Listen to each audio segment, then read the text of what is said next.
Don't forget to like the video, share your thoughts or story in the comments, and subscribe to our latest stories. Before I start, tell me where you are watching me from. I wonder which cities and towns will join me in this memory that will follow me for years. It all started on one of those quiet, grey afternoons that feel heavier than they should. I had just finished a long day, one of those that drain you without anything particularly dramatic happening. The kind of day that makes you want to just get home, make some tea, and sit in silence. When I stepped outside, it had just started to drizzle. The smell of wet asphalt and exhaust filled the air. I waved for a taxi, and within a minute, an old yellow cab rolled up beside me. The driver leaned over, rolled down the passenger window, and said, "Where to?" "Just home," I replied, giving him my address. He nodded, unlocked the door, and I slid into the back seat. The vinyl seats were cracked, and the faint sound of an old radio hummed through the speakers. Something about the car, maybe the smell of worn leather and aftershave, felt oddly comforting. I wasn't planning to talk much. I just wanted to stare out the window and let the rain blur the city lights. But the driver had other plans, so, "Rough day?" he asked after a few blocks. I smiled faintly, surprised by the question. "You could say that." He laughed softly. "I can always tell. You've got that look, someone who's been thinking more than talking." That made me chuckle. "You're pretty observant for someone who just met me." "I've been driving this taxi for 30 years, he said. "You start to notice people. Everyone carries their day on their face, whether they want to or not." His voice was calm, warm, the kind that made you feel safe enough to keep talking. So, I did. We started with small things, the weather, the city, how expensive everything had become lately. But then, somehow, the conversation took a deeper turn.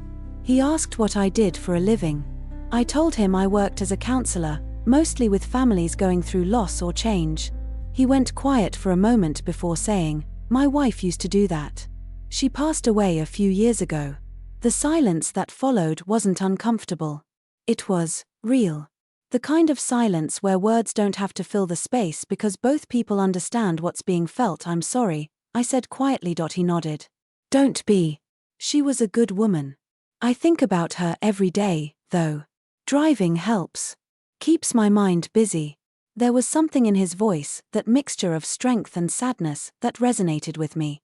I had lost my husband 8 years earlier. It still felt strange to say that out loud sometimes, but in that moment, I wanted to. "I understand what you mean," I said. "I lost my husband too." He looked at me through the rearview mirror, his eyes soft and knowing. "Then you know what it's like. You learn to live with it, but it never really goes away, does it?" "No," I said, shaking my head.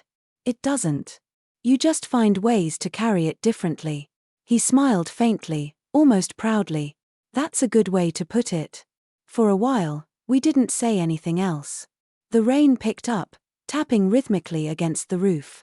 Streetlights flickered on, casting reflections across the windshield. I watched people hurry along the sidewalks, umbrellas colliding, headlights cutting through the mist. It felt like the city was breathing, alive, restless, and for some reason, I felt more connected to it than I had in months. Then he asked, "Do you ever feel like life puts the right people in your path at just the right time?" I hesitated before answering. "Sometimes, yes. Though I don't always notice it until later." "Yeah," he said thoughtfully. "It's funny, isn't it?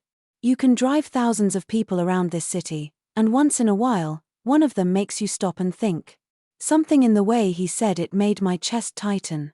There was no hidden meaning, no flirtation, just sincerity. Two strangers sharing a brief, honest moment. I found myself smiling again.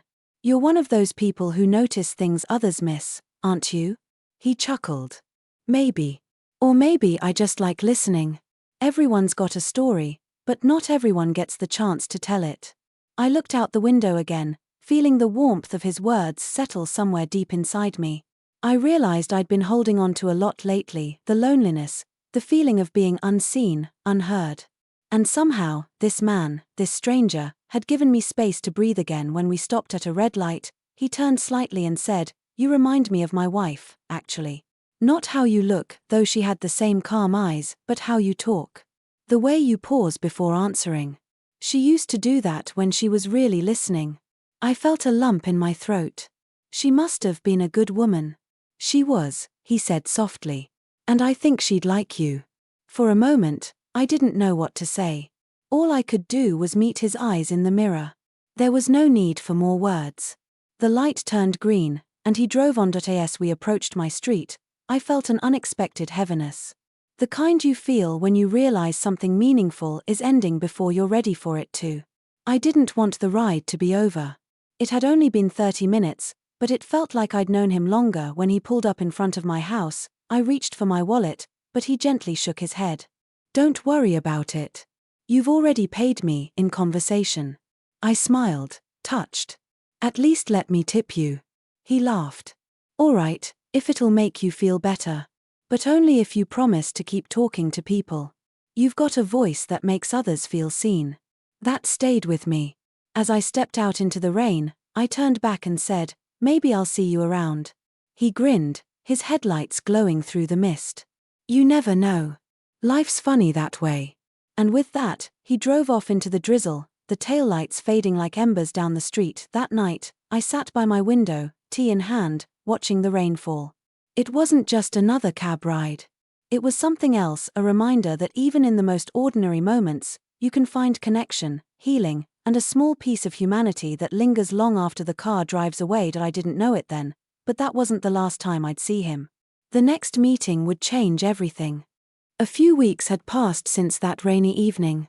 Life went back to its usual rhythm, quiet mornings with coffee, long hours at work, the same small routines that make up most of our days. But every now and then, I'd find myself thinking about that taxi ride. The driver's voice, his calm laughter, and those words that seemed to echo long after he dropped me off. You've got a voice that makes others feel seen. One Thursday evening, after a late appointment, I walked out of my office and found the sky turning a pale gold. The city was bathed in that soft kind of light that makes everything look gentler. I stood at the curb and raised my hand for a cab. When the car pulled up, I leaned forward to open the door and then froze. It was him. The same driver.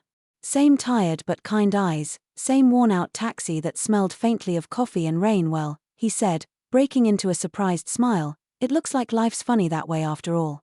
I laughed, shaking my head as I got in. I was just thinking that. He glanced at me through the mirror. How have you been? Busy, I replied. You? Still driving. Still talking to people who don't really want to talk, he said with a grin. But once in a while, I get lucky. There was something warm about the way he said it, not flirtatious, just genuine. Like he meant that the world felt a little brighter when conversations happened naturally, without effort. As we drove, the city looked different this time. The rain had stopped days ago, and everything seemed sharper, the neon lights of small shops, the hum of evening traffic, the laughter from a group of people outside a cafe. He told me about the changes he'd seen over the years. This city never sleeps, he said. But sometimes, I think it dreams. You can almost feel it, every street corner holding someone's secret. I smiled. You sound like a poet. He shrugged. Maybe I just see too much. We started talking again, and once more, the conversation found its own rhythm. This time, he asked about my work more deeply, how I managed to stay strong when listening to other people's pain all day. I don't always stay strong, I admitted. Sometimes I take it home with me. It sits in the back of my mind, and I wonder if I'm really helping anyone. He nodded slowly. You are. Trust me. Even if they don't say it, people remember the moments when someone listened. I looked up from my thoughts and saw the reflection of his eyes in the rearview mirror. They were steady, reassuring. Somehow, I believed him. As we drove through a quieter part of town, he said something that caught me off guard. You know, after that first night we met, I started keeping a small notebook again. My wife used to make me write things down. She said it helped me remember the good in people. That's beautiful, I said. What do you write about? He chuckled softly. People like you. Not exactly by name, just small notes. Little reminders of what still matters. That conversation we had. It reminded me that kindness still has a place in this city. For a moment, I didn't know what to say. There was a lump in my throat, a warmth spreading through my chest. It had been a long time since someone had said something like that to me. We fell silent for a while, letting the hum of the engine fill the space. The city outside blurred into streaks of gold and red. I thought about how strange it was, two people from completely different worlds, meeting twice by pure coincidence. Or maybe, as he liked to say, life had its timing. Then, as we stopped at another red light, he turned slightly and asked, "Do you ever think about starting over?" The question hung in the air. Starting over? I repeated, "Yeah," he said softly. "New place, new routine. Leaving behind the things that don't serve you anymore." I thought about it. The house that had grown too quiet. The routines that had turned into walls. I admitted. But lately, I just try to make peace with what I have. He smiled faintly. That's something my wife would have said. She always told me, starting over doesn't mean running away. It means finding a new way to live with what's left. The light turned green, and the cab moved forward again. Something about that line stayed with me. A new way to live with what's left. I repeated it in my mind over and over. When we reached my stop, I hesitated before opening the door. "It was good seeing you again," I said. "You too," he replied, his tone calm but sincere. "You've got a thoughtful way about you. Don't lose that." I smiled, then paused. "Would you mind if I gave you my card? Sometimes I hold small community talks about grief, healing, things like that. You might find them interesting." He took the card carefully, his rough hands brushing mine for just a second. "I'd like that. Thank you." As I stepped out, the air was cool and quiet. The sound of the cab faded behind me, but I felt something shift inside, a strange sense of anticipation, like life was quietly moving in a new direction. That night, I placed my phone by the bed and stared at the ceiling for a long time. It wasn't just about him, it was about connection, about being reminded that even when life feels paused, there are still moments that make you feel alive again. That I didn't know if I'd see him again, but a part of me hoped I would. Because something told me our story wasn't finished yet. It had been about a month since the second ride. By then, winter had started to settle in. The air carried that dry chill that makes you wrap your coat tighter, even if the wind isn't blowing. I'd been thinking about him more than I wanted to admit, the taxi driver with the soft voice and steady eyes. It wasn't infatuation. It was something quieter, deeper. A curiosity that felt almost spiritual. I had given him my card, but I didn't expect to hear from him. People say things in passing, and most of them never follow through. But one morning, while I was in my office, sorting through paperwork, I noticed a small envelope slipped under my door. There was no name, just my address written in a careful, slightly shaky hand. Inside, there was a folded note. "Didn't know if I should call or write, but writing feels chore. I wanted to thank you for the conversation, for both of them. I came to your talk last week but didn't want to interrupt. You were right. Listening changes things. Tom." I smiled without realizing it. I remembered mentioning that I hosted monthly talks about resilience and grief, but I hadn't seen him there. Still, knowing he'd been in the audience made something in me stir, a warmth I hadn't felt in years. That evening, on my way home, I spotted his cab parked near a coffee shop I often visited. Without thinking, I crossed the street and knocked lightly on the window. He looked up, startled at first, then smiled. "Well, look who fate sent me again." "I got your note," I said. "You could have said hello." He shrugged. "You were talking to so many people. You looked at peace. I didn't want to break that." "Coffee?" I offered. "My treat." He chuckled, turning off the engine. "You've got yourself a deal." Inside, the cafe was warm and smelled like roasted beans and cinnamon. It wasn't fancy, just a small, cozy place with mismatched chairs and yellow lights that made everything feel softer. We sat by the window, watching the city move in slow rhythm outside. He told me more about his life this time. How he used to work as a mechanic before driving full-time. How his wife, Anne, had been a nurse. How she'd been the kind of person who remembered birthdays, baked for neighbors, and left little notes in his lunch bag every day for 30 years. "I still find them sometimes," he said with a wistful smile. "Old jackets, toolboxes, the glove compartment of the car. She always wrote the same thing at the end, 'Be kind. It matters more than you think.'" I felt tears sting my eyes. "She sounds wonderful." "She was," he said simply. "But life doesn't stop when people go. It just changes shape." There was silence after that. The kind of silence that isn't empty but full of understanding, of things that don't need to be said out loud. Then, he looked at me and said quietly, "You remind me of the part of myself I forgot existed after she passed." I didn't know how to respond to that. My throat felt tight. "What part is that?" "The part that believes in connection," he said. "That two people can meet without expectation and still change each other." The air between us shifted. Not romantically, not dramatically, but with something sincere. A human kind of closeness. We talked until the cafe lights dimmed and the barista politely started stacking chairs. As we stepped outside, the wind carried a hint of snow. He offered to drive me home, but I refused gently. "I'll walk," I said. "It's not far." He hesitated, then nodded. "You'll call if you need a ride?" "I will." He smiled, the kind of smile that said he didn't entirely believe me but wouldn't push the point. As I walked home, the city felt different again. Lighter. For the first time in a long while, I wasn't just existing, I was noticing things: the flicker of Christmas lights in a window, the sound of someone humming down the block, the warmth that lingers after a good conversation. Over the next few weeks, Tom and I started seeing each other occasionally. Nothing planned, just little coincidences. He'd show up outside my office when it was raining, or I'd spot his cab at the grocery store, and we'd end up sharing a short talk before parting ways again. Each time, I learned something new about him. How he collected old jazz records. How he'd once dreamed of moving to the countryside but never did because he loved the city. How, even after all these years, he still kept her wedding ring on his keychain. And, in return, I told him about my life, my late husband, my daughter who lived across the country, the way the house felt too quiet when winter came. It was easy, being honest with him. He listened without trying to fix anything. One evening, as I was locking up my office, I saw his taxi again. He rolled down the window and called out, "Need a lift?" I smiled. "Only if you promise to overcharge me this time." He laughed. "No promises." During that drive, we didn't talk much.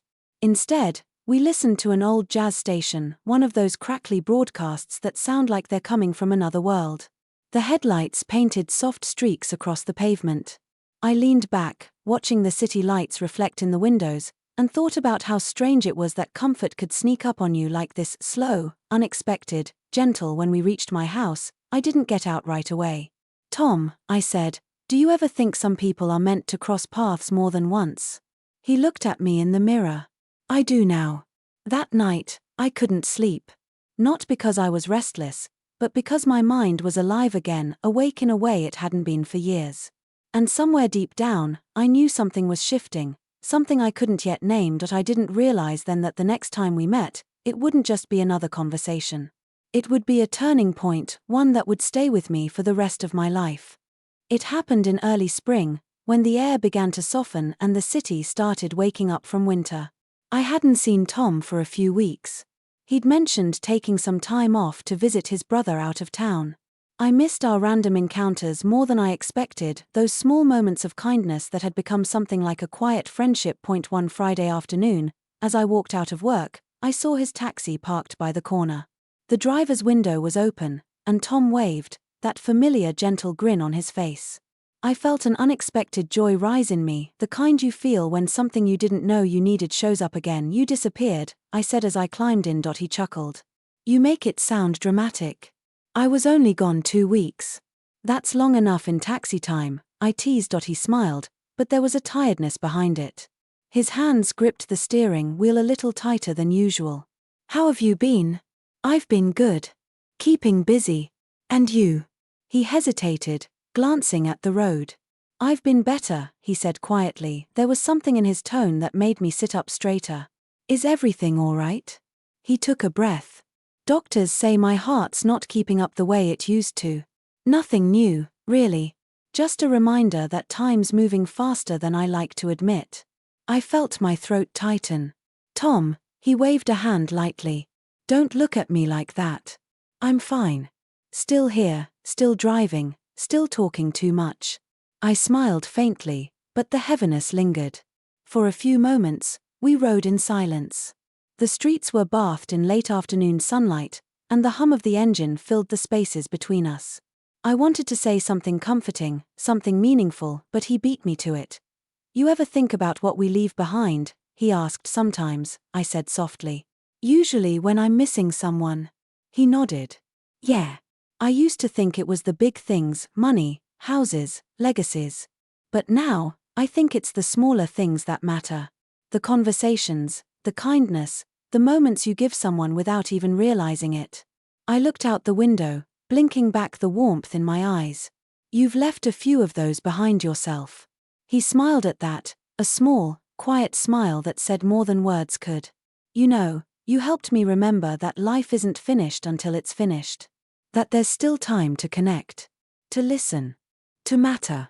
The way he said it, steady, honest, peaceful, told me he wasn't afraid. We stopped at a red light, and the afternoon sun spilled across the dashboard. For a moment, I noticed his reflection in the rearview mirror, the faint wrinkles around his eyes, the way his lips curved just slightly upward, like someone who'd made peace with life. He turned slightly toward me. There's a park by the river. Mind if we take a little detour? I nodded, and he drove toward the edge of town, where the city melted into open space. The park was quiet, the trees still bare but ready to bloom. He parked the cab by the water, turned off the engine, and leaned back in his seat. I used to come here with Anne, he said. We'd sit right there on that bench and talk about everything and nothing. We both got out, the soft wind brushing against us. The water shimmered with sunlight. For a while, we stood without speaking. Then he said, you know what she used to tell me? That we never really lose people. We just learn to carry them differently. I smiled faintly. You told me that once. He laughed softly. Guess she was right, it stuck. We sat for a long time, watching the ripples in the river. He talked about the music he still wanted to listen to, the places he'd like to visit one last time, and the people he still hoped to forgive. When the sun began to set, he stood up, brushed off his jacket, and said, You've been a good friend. I hope you know that. I felt my voice catch. You have too, Tom. He gave me a small nod, eyes glistening in the fading light. You helped me remember what it feels like to be alive again. That was the last time I saw him. 2 weeks later, I received a small envelope in the mail. Inside was a note in the same familiar handwriting. If you're reading this, it means my time came sooner than I planned. Don't be sad, I had a good life, and I got to end it with peace. Thank you for reminding me of that. You were the kindness I didn't know I still needed. Take care of yourself, and keep listening to people. Be kind, it matters more than you think. Tom.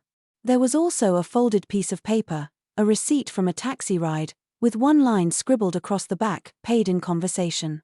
I don't remember how long I sat there, holding that note. Long enough for the sunlight to move across the floor and fade into dusk. I didn't cry right away. I just felt quiet. The kind of quiet that comes when someone has left a mark too deep to fade. That evening, I took a cab home. A different driver, a younger man, cheerful and talkative. Halfway through the ride, he asked, Rough day? And without really thinking, I smiled and said, You could say that. He nodded. You'd be surprised how many people say that. I looked out the window, the city lights reflecting in the glass, and replied softly, You'd be surprised how much that means. When I got home, I sat by the window with a cup of tea, just like that first night months ago. Only this time, I felt something different, not sadness, but gratitude. Tom was right. It's the small things we leave behind that matter. The conversations, the understanding, the reminder that we all just want to be seen. And even now, whenever I step into a taxi, I find myself glancing at the rearview mirror, half expecting to see his eyes looking back at me, warm and steady, because some people, even when they're gone, never really leave. They just keep driving beside you, quietly, on the road that never truly ends.